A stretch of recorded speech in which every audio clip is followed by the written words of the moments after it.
विरोधात अकोल्यात युवक काँग्रेसचा शोले स्टाईल आंदोलन.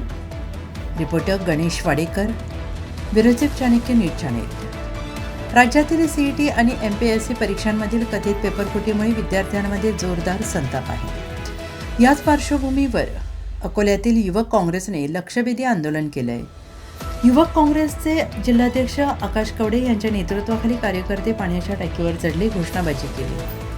मुख्य मागणी परीक्षांमधील गैरव्यवहार रोखण्यात अपयशी ठरल्याने शिक्षण मंत्री दादा भुसे यांनी तातडीनं राजीनामा द्यावा. राज्य सरकार आणि शिक्षण विभागाविरोधात घोषणाबाजी. लाखो विद्यार्थ्यांच्या भविष्याशी खेळ सुरू असल्याचा आरोप. पेपरफुटीमुळे मेहनत करणाऱ्या विद्यार्थ्यांवर अन्याय होतोय, त्यामुळे प्रशासनाने कठोर कारवाई करून दोषींवर कारवाई करायला हवी आणि पारदर्शक परीक्षा प्रक्रिया राबवायला हवी.